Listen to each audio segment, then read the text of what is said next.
Podemos entrar en otros mundos, otras dimensiones. Lo extraño, lo esotérico, lo enigmático y lo paranormal forman parte de un nuevo fenómeno.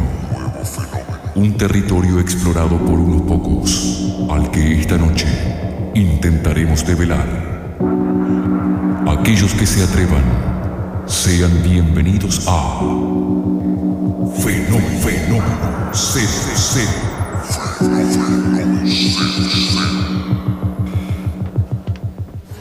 Fenómeno Cero es presentado por Matrix Pro, estudio de grabación y salas de ensayo.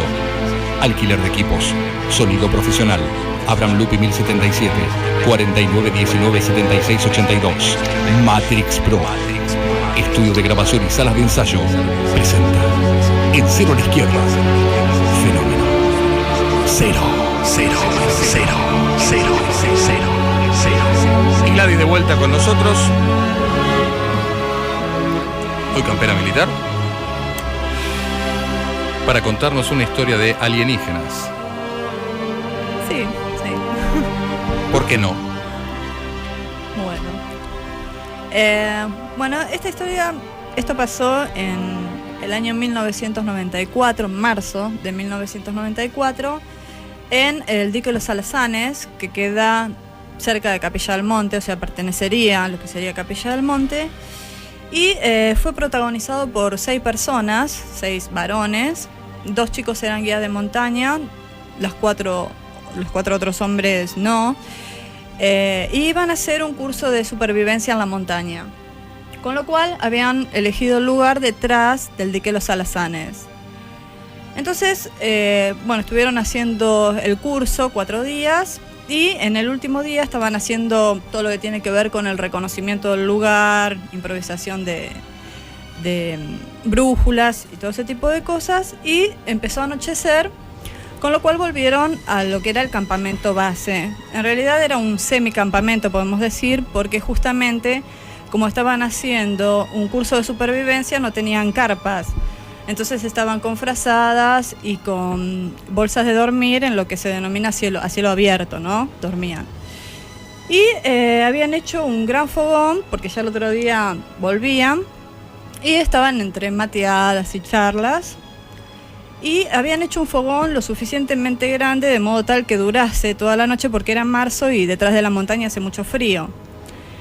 Entonces preparan el fogón, lo dejan con bastante leña para que dure durante toda la noche, y se empiezan a dormir de a uno. Y pasa que en un determinado momento de la noche empiezan a sentir frío, entonces se empiezan a despertar de a uno.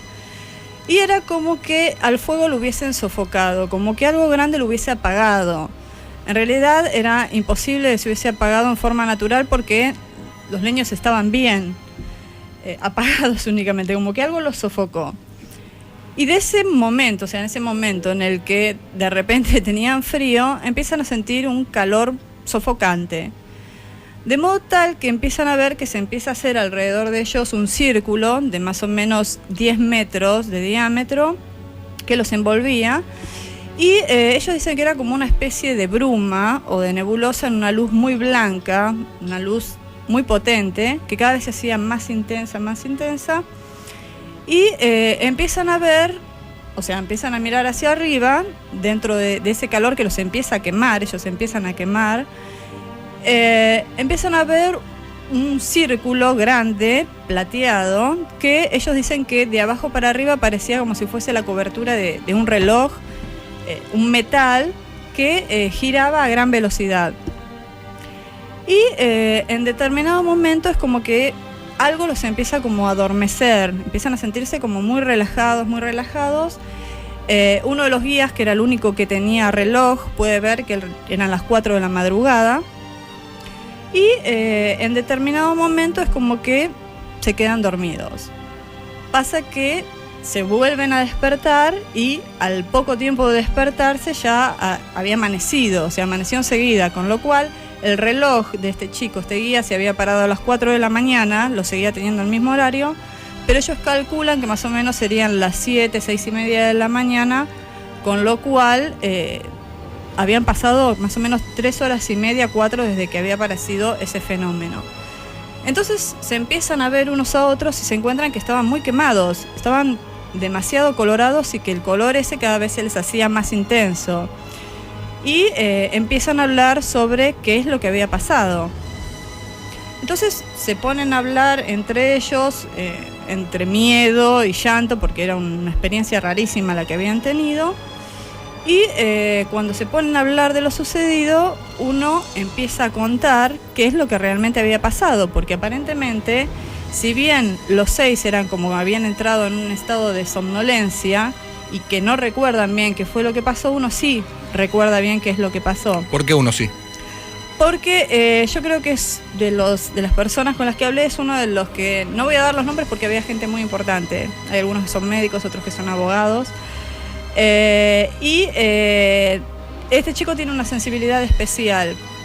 Entonces yo creo que no sé si no era medio como una cosa preparada ya, ¿no? O sea, como si fuese un encuentro programado, que son los contactados, porque él es el que recuerda realmente qué es lo que pasó.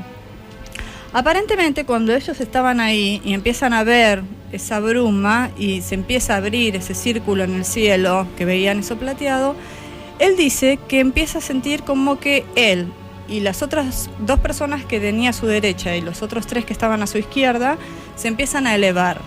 De modo tal que él veía que se iban elevando todos juntos y en un determinado momento empiezan a cambiar los colores de las luces. O sea, esa luz blanquecina que los estaba envolviendo se empieza a cambiar de color. En un momento era un anaranjado muy intenso y en otro momento llega a ser un azul muy potente.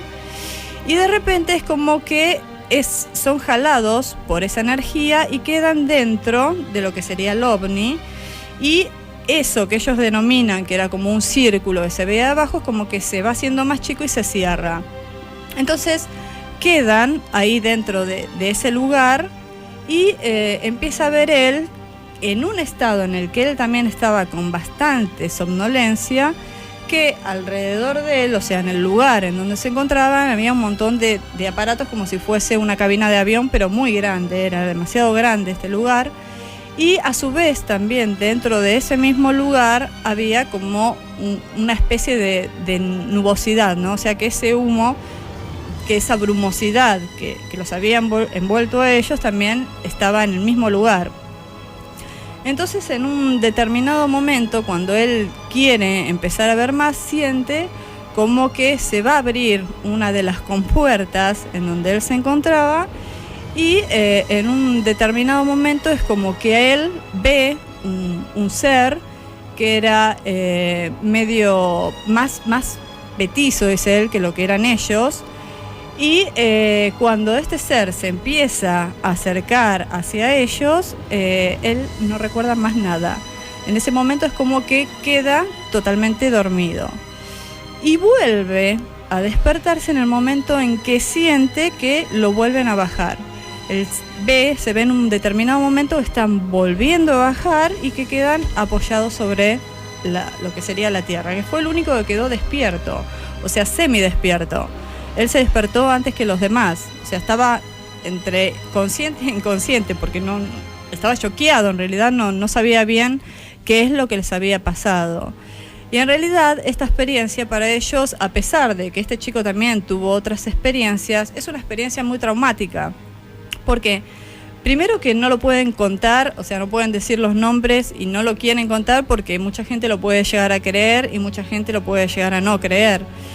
Y por otro lado, porque después empezó, él cuando se lo cuenta a los demás, y los demás en realidad es como que habían sentido que algo raro había pasado en esas 4 horas que había pasado el fenómeno, lo que empieza él a decir, que es cuando se pone a llorar y se pone más mal, es qué hubiese pasado si realmente no hubiesen aparecido más. ¿Entendés? Que esa es la mayoría de las sensaciones que tienen las personas que realmente tienen un fenómeno de abducción. Porque en realidad en un determinado momento vos estás siendo como secuestrado. Entonces estás yendo a un lugar al que no querés ir en contra de tu voluntad. Y en ese determinado momento es cuando ellos empiezan a maquinar generalmente qué es lo que podría haber pasado si lo hubiesen teletransportado a otro lugar y no hubiesen aparecido nunca. La mayoría de las personas que tienen secuestros de este tipo, muchos tuvieron un montón de estudios que después se los acuerdan por sofrosis, por hipnosis, por un montón de cosas. El miedo que tienen es que les vuelva a pasar y qué pasaría si realmente los llevasen y no apareciesen nunca más, ¿no? ¿Qué les hicieron? Supuestamente lo único que recuerda él es esto. Si tal vez él se hubiese sometido a una hipnosis o en algún tipo de sofrosis, sí seguramente podría haber... ¿Vos qué pensás que les hicieron? Yo creo que realmente algún tipo de estudio les deben haber hecho. Algún tipo de estudio seguro, porque generalmente los casos de abducciones son para ese tipo de cosas, te estudian. De hecho, la mayoría de los casos que hay recuerdan y son cosas muy traumáticas. En realidad ellos no tuvieron ningún tipo de marcas como otros casos que hubo, como Dionisio Yanca, que apareció con marcas en la frente o con marcas en las manos, salvo la quemazón esa que les duró varios días. Incluso cuando ellos vuelven al pueblo, todos les decían, ¿dónde estuvieron? Porque no era una época como para que el sol los hubiese quemado tanto, ¿entendés? Era una quemazón que les duró varios días, que si bien no les lastimó el cuerpo le quedó colorado como por lo menos un mes y medio. Quedaron todos como un camarón. Todos muy colorados, sí. Gladys, muchísimas gracias. fenómeno0@internet0.com, fenogla@yahoo.com.ar para que te puedas comunicar directamente al mail privado de Gladys, y hacerle ahí tu inquietud. Así es. Gladys, ¿nos vemos la semana que viene? La semana que viene voy a hablar de un tema que me estuvieron pidiendo que tiene que ver con el esoterismo puro, que tiene que ver con los espejos. Ah, muy bien. Me gusta. Sí. Me gusta. Mucha gente me estuvo preguntando por ese tema. El miércoles que Después viene. muchos no van a querer tener espejos en En el cuarto, por lo menos. Hasta entonces, Gladys. Hasta la semana que viene. Chau.